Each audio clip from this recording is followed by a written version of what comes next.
الحمد لله نحمده ونستعينه ونستغفره ونؤمن به ونتوكل عليه ونعوذ بالله من شرور أنفسنا ومن سيئات أعمالنا من يهده الله فلا مضل له ومن يضلل فلا هادي له ونشهد أن لا إله إلا الله وحده لا شريك له ونشهد أن محمدا عبده ورسوله أما بعد فأعوذ بالله من الشيطان الرجيم بسم الله الرحمن الرحيم إن عدة الشهور عند الله 12 شهرا في كتاب الله يوم خلق السماوات والأرض منها أربعة حرم ذلك الدين القيم صدق الله مولانا العظيم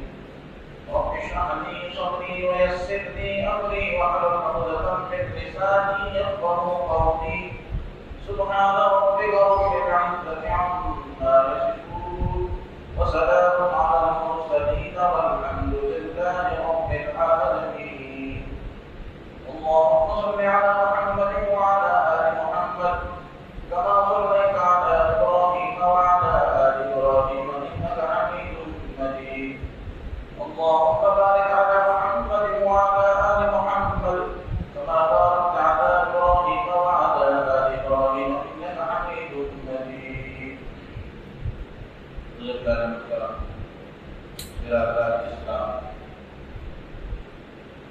اسلامی سال کا آغاز ہو چکا ہے۔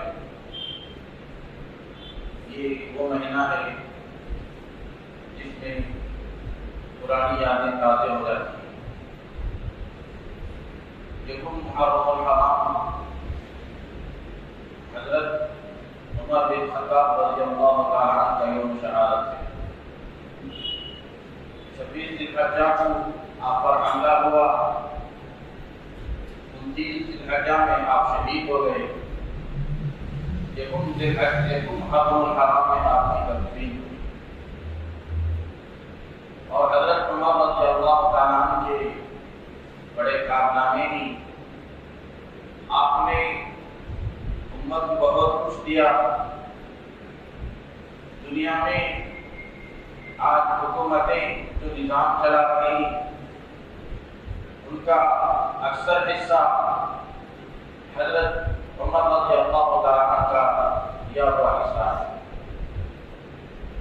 کہ فوج کی ترتیب، پولیس والوں کی ترتیب، عدالتوں کی ترتیب اور بہت سارے جو معاملات تھیں وہ حضرت عمر رضی اللہ تعالیٰ عنہ کے ذریعے سے جاری کیے گئے۔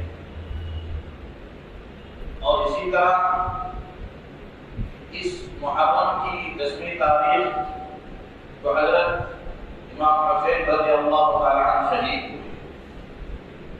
علماء فرماتے ہیں ہمارا اسلامی سال کا جو آغاز ہو رہا ہے وہ بھی قربانیوں سے، اور اسلامی سال کی جو انتہا ہے یعنی سال جو ختم ہوتا ہے ذی الحجہ میں وہ بھی قربانی، تو دونوں طرف قربانی ہی قربانی۔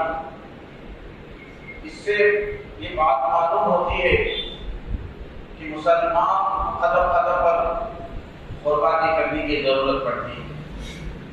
مسلمان کی زندگی قربانیوں سے بھری ہوئی۔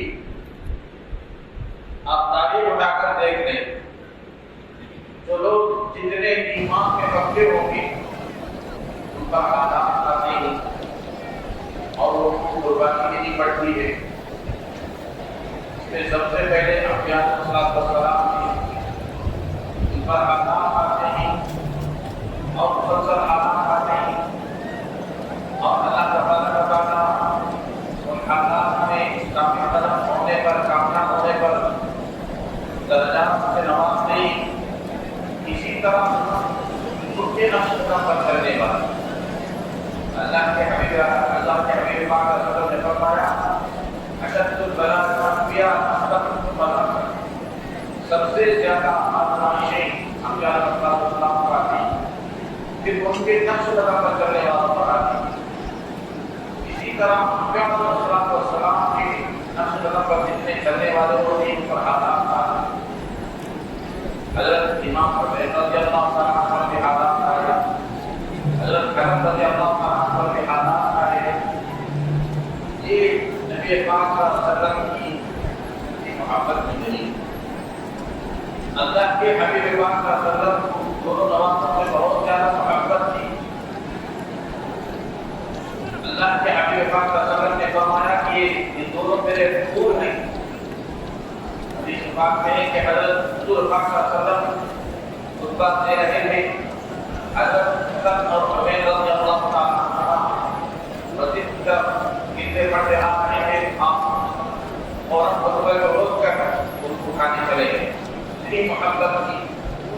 اور اللہ کے حبیب پاک صلی اللہ علیہ وسلم نے فرمایا الحسن والحسین سیدہ شباب اہل الجنہ.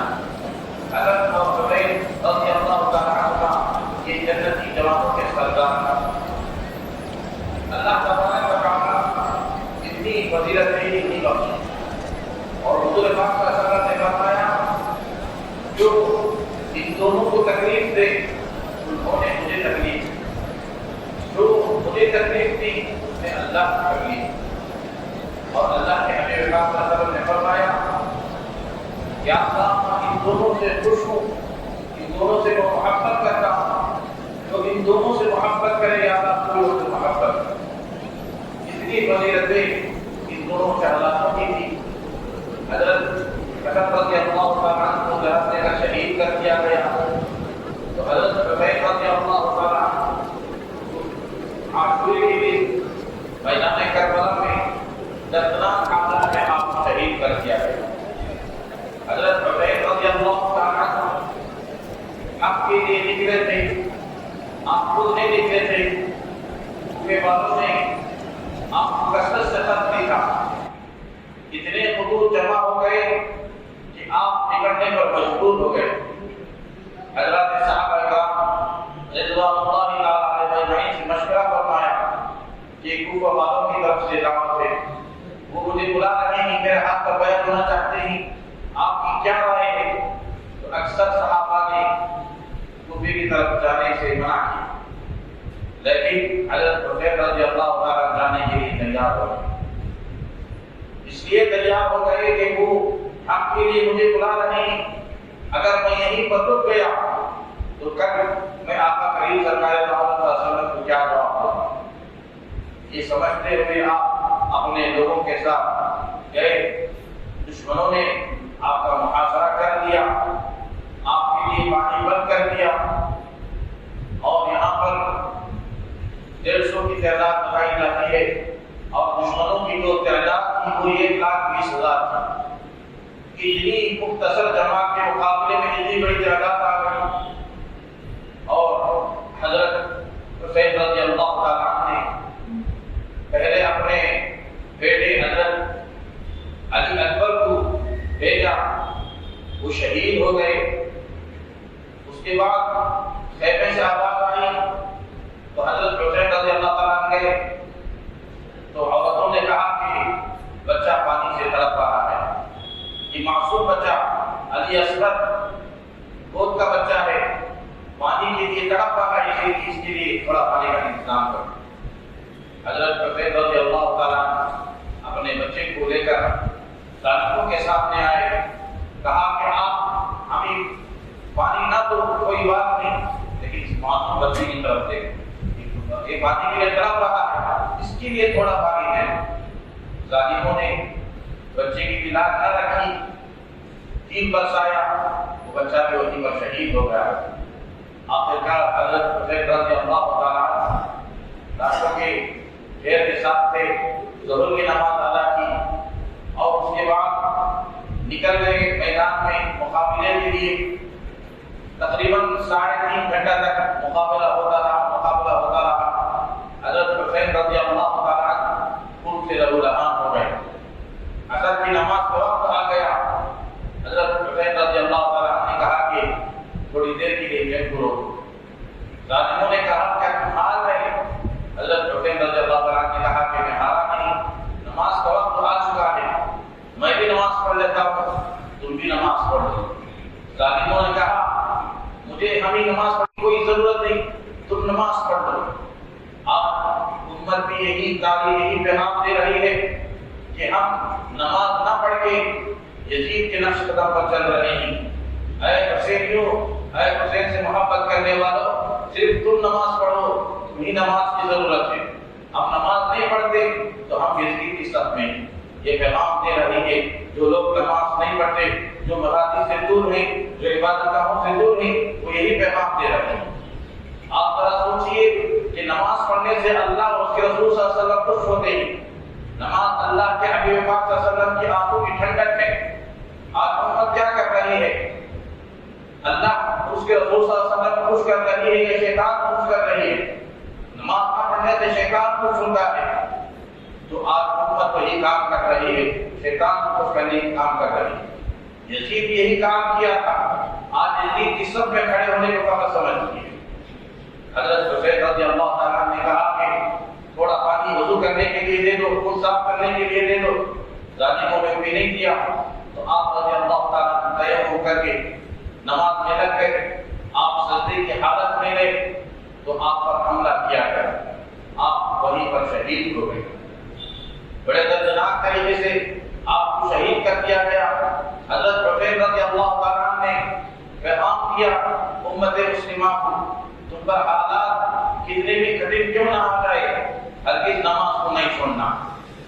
کافروں کے محاصرے میں ہی، دشمنوں اور ظالموں کے محاصرے میں ہی، اور سخت وقت ہے، کٹھن وقت ہے، اس وقت میں بھی حضرت حسین رضی اللہ تعالیٰ نے نماز کو نہیں چھوڑا۔ آج ہمیں ہماری حالت دیکھیے، تھوڑے تھوڑے موقع پر ہم نماز کو چھوڑ دیتے ہیں، کہیں سفر میں جاتے ہیں تو ہیلا بن جاتا ہے نماز کو چھوڑنے کا، کاروبار میں لگ جاتے ہیں تو ہیلا بن جاتا ہے نماز کو چھوڑنے کا۔ حضرت حسین رضی اللہ تعالیٰ کے نزدیک سب سے زیادہ اہمیت والا کام جو تھا تو وہ نماز کا کام تھا، اللہ اور اس کے رسول صلی اللہ علیہ وسلم کو خوش کرنے کا کام۔ ہمارے اندر دنیا کی محبت ہے، کاروبار کی محبت ہے، اگر ہمارے اندر اللہ اور اس کے رسول صلی اللہ علیہ وسلم کی محبت ہوتی تو نماز کا وقت آتا تو ہم فوراً کاروبار بند کر دیتے، مساجد میں آ کر پہنچ جاتے ہیں۔ اگر اللہ اور اس کے رسول صلی اللہ علیہ وسلم سے اللہ اور اس کے رسول صلی اللہ علیہ وسلم سے ہم محبت کرنے والے ہوتے تو ہم دین کو قربان کرتے، مساجد کو آباد کرنے کے لیے آ جاتے۔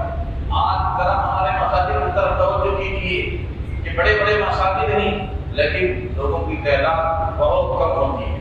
مساجد ہمارا بیان ہے، مساجد جو آباد ہوتے ہیں وہ مساجد کے رنگ و روغن سے نہیں، وہاں کے ٹیلسوں سے نہیں، اور وہاں کے خوشگوار رکعتوں سے نہیں، مساجد جو آباد ہوتی ہیں وہ عبادت کرنے والوں سے آباد ہوتی ہیں۔ اللہ اور اس کے رسول صلی اللہ علیہ وسلم خوش ہوتے ہیں جب لوگ مساجد میں آتے ہیں۔ مساجد اور نماز یہ ہمارے مسائل کو حل کرنے کا ذریعہ ہے۔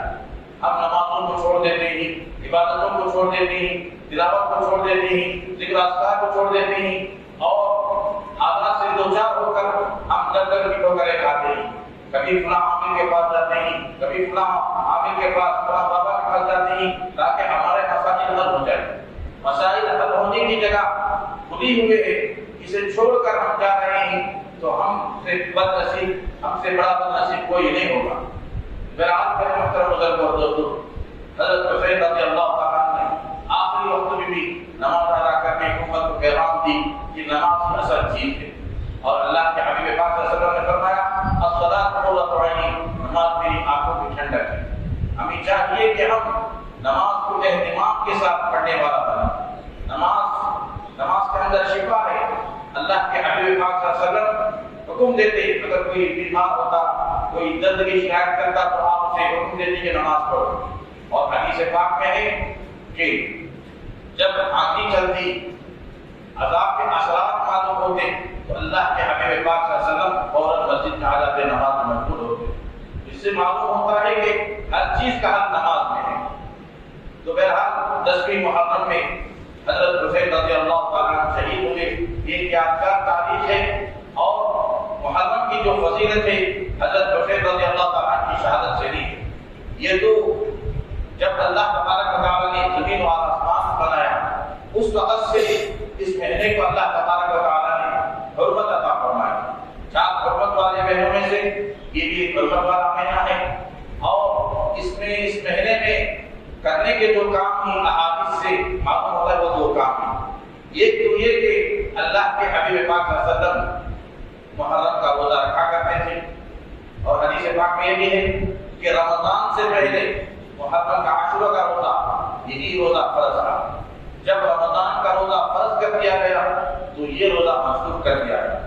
اللہ کے حبیب پاک صلی اللہ علیہ وسلم مدینہ منورہ تشریف لائے، دیکھا کہ یہود عاشورے کے دن روزہ رکھتے ہیں۔ اللہ کے حبیب پاک صلی اللہ علیہ وسلم نے ان کے علماء کو بلا کر پوچھا کہ عاشورے کے دن تم کیوں روزہ رکھتے ہو؟ تو انہوں نے کہا کہ عاشورے کے دن اللہ تبارک و تعالیٰ نے بنی اسرائیل کو اور حضرت موسیٰ علیہ السلام کو فرعون سے نجات دی۔ فرعون وہ دریا میں غرق ہو گیا۔ ہم اس کے شکرانے میں اللہ کی دربار میں روزہ رکھتے ہیں، اللہ کو خوش کرنے کے لیے روزہ رکھتے ہیں، کیونکہ فرعون سے نجات پانا کوئی معمول کام نہیں تھا، معمولی بات نہیں تھی۔ اللہ تبارک و تعالیٰ نے فرعون سے نجات دی تو یہ بہت بڑی کامیابی تھی۔ ہم اس کے شکرانے میں یہ روزہ رکھتے ہیں۔ اللہ کے حبیب پاک صلی اللہ علیہ وسلم نے فرمایا حضرت موسیٰ علیہ السلام کے حقدار کو ہم زیادہ ہیں، ہم روزہ رکھیں گے، اور حکم فرمایا کہ یہودیوں کی مخالفت کرو۔ یہود صرف 10 محرم کا روزہ رکھتے ہیں، ان کی مخالفت میں تم 9-10 کا روزہ رکھو یا 10-11 کا روزہ رکھو، یعنی آنے والے منگل اور عاشورہ کا روزہ رکھو یا عاشورہ اور جمعرات کا روزہ رکھو۔ اللہ کے حبیب پاک صلی اللہ علیہ وسلم کا یہ فرمان ہے۔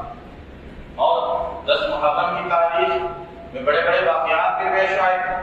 حدیث پاک میں ہے کہ اللہ تبارک و تعالیٰ حضرت آدم علیہ السلام کی جو پیدائش فرمائی وہ 10 محرم کی تاریخ تھی، اور اسی طرح حضرت آدم علیہ السلام کی جو توبہ قبول ہوئی وہ بھی 10ویں محرم کی تاریخ تھی، اور اسی طرح حضرت نوح علیہ السلام کی کشتی جا کر رکی تو وہ بھی محرم کی 10ویں تاریخ تھی، اور اسی طرح حضرت یونس علیہ السلام مچھلی کے پیٹ سے نکلے تو وہ بھی محرم کی 10ویں تاریخ تھی۔ تو 10ویں محرم کی تاریخ میں بڑے بڑے واقعات پیش آئے ہیں اور لوگوں کو بڑے بڑے مشکلات سے نجات ملی ہے۔ اس سے معلوم ہوتا ہے عاشورے کا جو دن ہے وہ نجات والا دن ہے، کامیابی والا دن ہے، دعا کی قبولیت والا دن ہے۔ تو اس دن کو چاہیے کہ ہم روزے کے ساتھ گزارے، اللہ کی عبادت میں گزارے، نمازیں پڑھ کر کے گزارے، دعائیں پڑھ کر کے گزارے، دعائیں کر کے گزارے۔ اللہ سے امید رکھیے کہ اللہ تبارک و تعالیٰ ہماری دعاؤں کو ضرور قبول فرمائیں گے۔ تو یہ ایک عمل ہے، اور روزے کے بارے میں فضیلت یہ بیان فرمائی گئی۔ اللہ کے حبیب پاک صلی اللہ علیہ وسلم نے فرمایا جو بندہ عاشورے کا روزہ رکھتا ہے اللہ تبارک و تعالیٰ اس کی 1 سال کے گناہ معاف فرماتے ہیں۔ علماء فرماتے ہیں اس سے صغیرہ گناہ معاف ہوتے ہیں، لیکن بعض علماء کا قول ہے کہ اللہ تبارک و تعالیٰ چاہے تو کبیرہ گناہ بھی معاف کر سکتے ہیں۔